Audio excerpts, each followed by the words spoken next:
Hello, my dear students. This is Sarika Saini, and today we are going to read a poem that is How to Tell Wild Animals, and it is written by the poetess Caroline Wells. So, let us read the poem. But before starting the poem, I would like to give you the introduction of the poem. In this poem, the poetess Caroline Wells gives us the information about the physical features and the behavioral traits of various beasts of prey. इस poem में हमें poet's जो है beast of pray यानी कि ऐसे animals जैसे कि lion, tiger, leopard, crocodile, bear, hyenas etcetera के बारे में जो है उनके फिजिकल फीचर्स के बारे में बताती है कि वो दिखने में कैसे होते हैं। और अगर आप जो है बाय चांस किसी फॉरेस्ट में जाएं या आप इन एनिमल्स को अपने आसपास देखें तो आप जो है with the help of these features उनको इजीली रिकॉग्नाइज कर पाएं, पहचान पाएं। So she gives the information in a humorous way, in a clear and humorous way. So dear students, let us start the poem.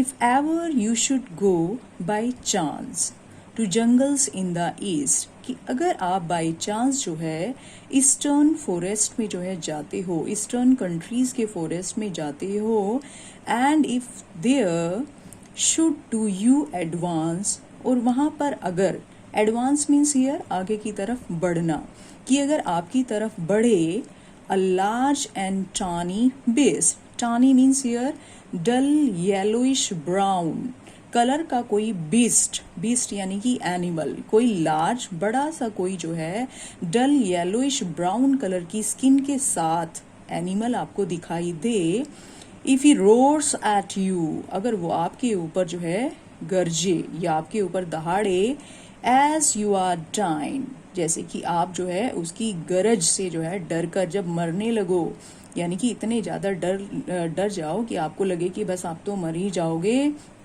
अगर वो इस तरह से आपके ऊपर दहाड़े, you will know it is the Asian lion, तो आप समझ जाइएगा कि आप जो है किसके सामने खड़े हैं, एशियन लायन के सामने खड़े हैं। So in this stanza the poetess has given the two physical characteristics of the lion. So what are those? That the lion is large and it has tawny skin. It is a tawny beast. So let us read the next stanza now. It is about tiger. Or if some time, और कभी, when roaming round, जब आप घूम रहे हों, a noble wild beast greets you, कि अगर एक नोबल यानी कि बहुत अच्छा सा वेल बिहेव्ड वाइल्ड बीस्ट अगर आपको दिखाई दे, ग्रीट्स यू, वो आपसे मिले, with black stripes on a yellow ground, ground means here background, जिसकी बॉडी पर येलो कलर का जो है स्किन हो, विद ब्लैक स्ट्राइप्स, और जो है ब्लैक कलर की धारियां हो, जस्ट नोटिस, तो आप ध्यान से देखना, इफ ही ईट्स यू, जब वो आपको, अगर वो आपको खाने लगे तो आप नोटिस करना, ध्यान से देखना, this simple rule may help you learn, तो इस सिंपल रूल से जो मैंने आपको दिया है कि उसकी बॉडी पर जो है येलो कलर की स्किन हो और उस पर ब्लैक स्ट्राइप्स हो, तो इससे जो है आप समझ जाएंगे, ये आपकी हेल्प करेगा,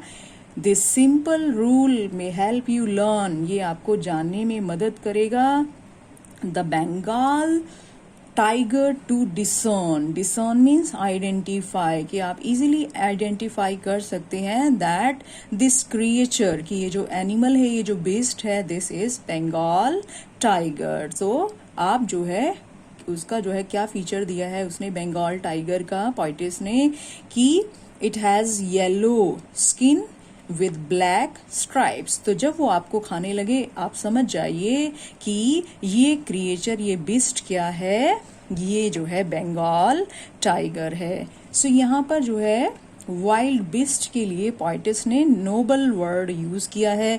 क्या आप सोच सकते हैं कि एक वाइल्ड बीस्ट जो कि जो है एक फेरोशियस बीस्ट है और उसके लिए पोइटिस ने नोबल वर्ड यूज किया है, कि वो एक नोबल जेंटल पर्सन की तरह है. So here the poetess has used the poetic device irony. तो यहाँ पर जो है आयरनी का यूज हुआ है. आयरनी क्या होती है? एक ऐसी पोइटिक डिवाइस होती है जिसमें difference between the surface meaning and underlying meaning, जहाँ पे ऊपर से दिखने वाला मीनिंग अलग है और अंदर ही अंदर उस वर्ड का मीनिंग कुछ और है. So here is irony. So let us start the next stanza. The next stanza is about the leopard. You can see in the picture it is a leopard. So leopard के बारे में जो है poetess हमें next stanza में बताती है. Let us see what she says. क्या कहती है? If strolling forth, strolling means walking leisurely, कि अगर आप मस्ती में घूम रहे हैं, a beast you view means see. अगर आपको एक एनिमल दिखाई देता है, कैसा animal?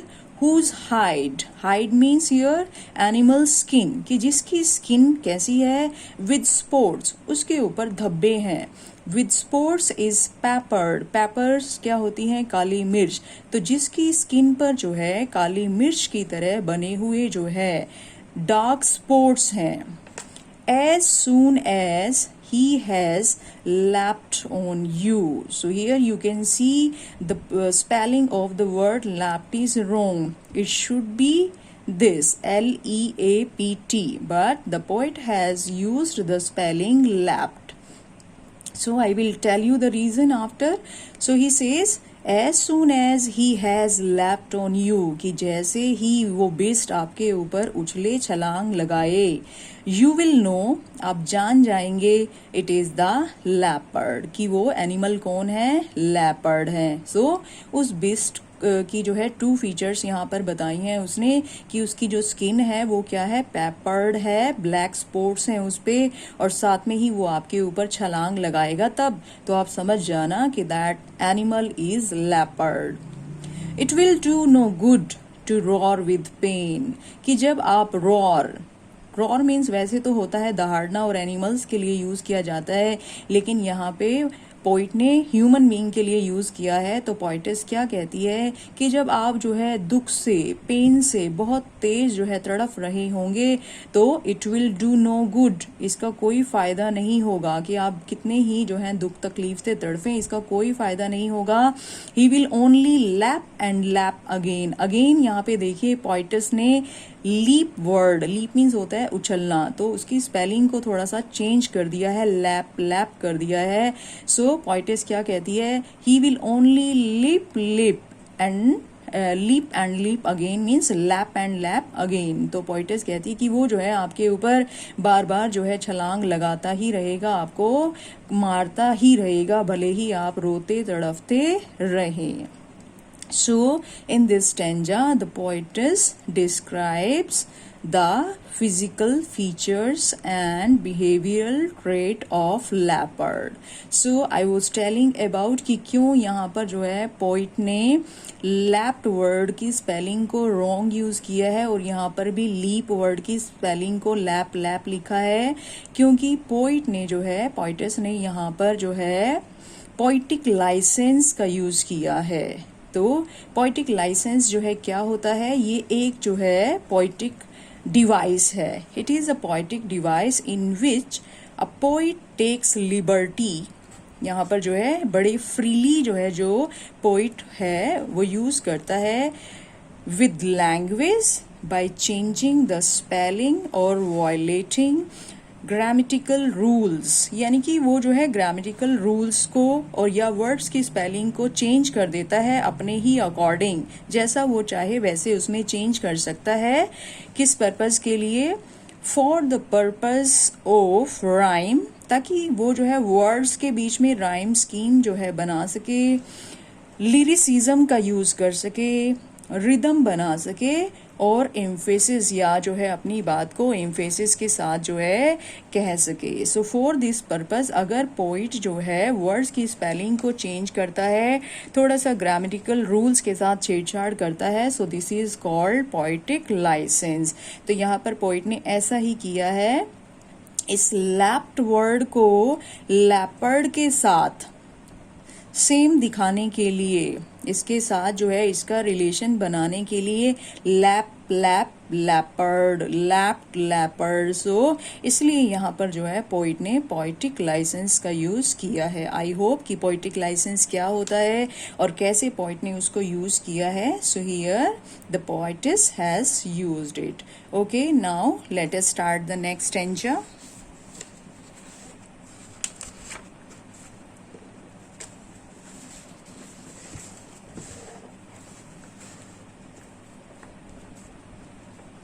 Now, in this stanza, the poetess is talking about bear.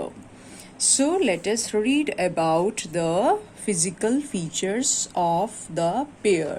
So, what the poetess says: if when you are walking around your yard, कि अगर आप जो है अपने यार्ड यानी कि अपने आंगन में, अपने बगीचे में जो है घूम रहे हैं, you meet a creature there. creature means again animal. तो आपको जो है एक एनिमल मिलेगा वहाँ पर, who hugs you very very hard, जो आपको जो है बहुत टाइटली जो है हग करेगा। be sure it is a bear. तो आप जो है इस बात के लिए पक्के हो जाना, विश्वास कर लेना कि ये और कोई एनिमल नहीं है, it is a bear. ये जो है एक भालू है। If you have any doubts, और फिर भी अगर आपके मन में कोई डाउट रह जाए, I guess he will give you just one more caress. Caress means होता है जेंटल एंड अफेक्शनेट स्ट्रोक, जब हम प्यार से जो है किसी को सहलाते हैं, दैट इज करेस। तो पोइटेस कहती है कि अगर वो आपको प्यार से सहलाए, आफ्टर गिविंग अ हग वो आपको प्यार से भी सहलाएगा, कैरेस करेगा, तो आप समझ जाना, आपके सारे डाउट्स जो हैं दूर हो जाएंगे, that this animal is a bear, कि ये एनिमल जो है क्या है, एक बेयर है। So here the poetess has given the description about the bear, that how you can recognize bear. चलो साथ ही मैं आपको यहाँ पर पोइटिक डिवाइस भी बता देती हूँ, जैसे मैंने अपनी प्रीवियस वीडियोस में भी आपको बताया है कि देखिए फर्स्ट जो है लाइन में देखिए योर यार्ड, तो योर यार्ड में जो है वाई का जो है रेपिटेशन हो रहा है, जो कि एक कॉन्सोनेंट साउंड है। तो जब लगातार consonant sound your yard you, तो जब लगातार कॉन्सोनेंट साउंड का रेपिटेशन होता है तो आप समझ जाइए कौन सी जो है पोइटिक डिवाइस है यहाँ पर, एलिट्रेशन। सो उसके बाद देखिए थर्ड लाइन में वेरी वेरी, यहाँ पर पूरे के पूरे वर्ड का रेपिटेशन है, तो इस डिवाइस को हम कहते हैं रेपिटेशन। सो यहाँ पर पोइट ने रेपिटेशन वर्ड को, रेपिटेशन पोइटिक डिवाइस को यूज किया है। अब ये देखिए यहाँ पर इन लाइंस में ही will give you just one more carriage, तो यहाँ पर जो है उस पोइट ने आयरनी यूज की है कि बेयर जो होता है कभी भी आपको जो है जेंटली और अफेक्शनेटली जो है आपको टच नहीं करेगा। He will give you a fatal stroke, वो आपको जो है इस तरह से तो जो है टच करेगा, थप्पड़ लगा सकता है जो आपके लिए फेटल हो सकता है, जिससे आपकी डेथ हो सकती है, और उसका जो हग है वो भी आपके लिए फेटल प्रूव हो सकता है। लेकिन यहाँ पर जो है पोइट ने ये जो है कहा है कि वो आपको जो ऐसे वर्ड्स का यूज़ किया है, कैरेस का यूज़ किया है, जिसका मतलब होता है जेंटली और अफेक्शनेटली टच करना। लेकिन अगर हम जो है रियली में देखें तो बेयर जो है आपको फेटल टच तो कर सकता है, डेडली हग तो दे सकता है। सो यहाँ पर the poetess has used the poetic device that is irony. So now the next stanza में जो है पोइटेस ने हमें टू बेस्ट ऑफ प्रे के बारे में बताया है। First is hyena, this is hyena, इसे लक्कड़बग्गा भी कहा जाता है। And the second beast of prey is crocodile, crocodile यानी कि मगरमच्छ। सो लेट अस सी पोइट क्या कहता है इन दोनों के बारे में, how we can recognise them. Do to distinguish, distinguish means होता है अंतर करना, भेद कर पाना। So do to distinguish beast of prey, कि वैसे तो जो है बीस्ट ऑफ प्रे के बीच में जो है डिफरेंस यानी कि भेद जो है पता करना अ novice might known plus. Novice means होता है a new and inexperienced person, एक ऐसा पर्सन जो अभी नया नया है अपनी फील्ड में, जिसे जो है ज़्यादा परफेक्शन से काम करना नहीं आता। We can say a beginner. So he says कि एक नोविस जो है might known plus. Known plus का मीनिंग है यहाँ पर नोन प्लस्ड। एक्चुअली में यहाँ पर क्या होना चाहिए था, नोन प्लस्ड, लेकिन जो है पोइटस ने यहाँ पर नोन प्लस्ड वर्ड यूज करने की बजाय नोन प्लस वर्ड यूज किया है। अगेन पोइटिक लाइसेंस, यहाँ पर भी जो है पोइटस ने पोइटिक लाइसेंस का यूज किया है ताकि नोन प्लस दस इनकी जो है आपस में राइम जो है बन जाए, इसलिए उसने नोन प्लस लिखने की बजाय नॉन प्लस लिखा है। सो नॉन प्लस्ड मीन्स होता है confused. So he says she says poetess क्या कहती है, अ नोविस माइट नॉन प्लस्ड, कि एक जो है बिगिनर पर्सन जिसको ज़्यादा जो है समझ नहीं है वो जो है कंफ्यूज हो सकता है। क्या करने में कंफ्यूज हो सकता है, टू डिस्टिंग्विश, अंतर करने में, किसके बीच में, बेस्ट ऑफ प्रे के बीच में, कि दो बेस्ट ऑफ प्रेज के बीच में जो है प्रे के बीच में वो डिफरेंस करने में जो है कंफ्यूज हो सकता है। लेकिन ये जो दोनों बेस्ट ऑफ प्रे हैं, हाइना और क्रोकोडाइल, इनके बीच में जो है डिफरेंस करना बड़ा ही इजी है। कैसे, the crocodile you always may tell from the hyenas thus. He says, poetess कहती है कि आप जो है क्रोकोडाइल को हाइनाज से जो है अलग कर सकते हैं, यानी कि उनको जो है आप बता सकते हैं उनका डिफरेंस बड़े इजीली। क्यों, क्योंकि हाइनाज कम विथ मेरी स्माइल्स, कि हाइनाज जो होते हैं, जो लक्कड़ भगे होते हैं, व्हेन दे गोबल देयर प्रे, जब वो अपने जो है शिकार को खाते हैं तो उनके फेस पर जो है मेरी स्माइल, खुशी वाली स्माइल होती है, वो जो है आपको जो है मुस्कुराते हंसते हुए जो है लगते हैं। बट इफ दे वीप, कि अगर आपको वो रोते हुए दिखाई दें तो आप समझ जाना they are not hyenas, they are crocodile, कि वो क्रोकोडाइल है, मगरमच्छ है। तो आपने सुना भी होगा मगरमच्छ के आंसू, तो मगरमच्छ हमेशा रोता हुआ ही दिखता है और हाइनाज जो है वो जब शिकार करते हैं तो हंसते हुए दिखाई देते हैं। तो उनका ये जो बिहेवियरल ट्रेट है, हाइनाज का हंसने का और जो है क्रोकोडाइल्स के रोने का, तो इन जो है फीचर्स की वजह से आप जो है हाइनाज और क्रोकोडाइल्स को इजीली डिस्टिंग्विश कर सकते हैं। So in this stanza also the poetess has used poetic license. Okay students, I hope that it is clear to you. Now the last stanza देखिए, it is about chameleon.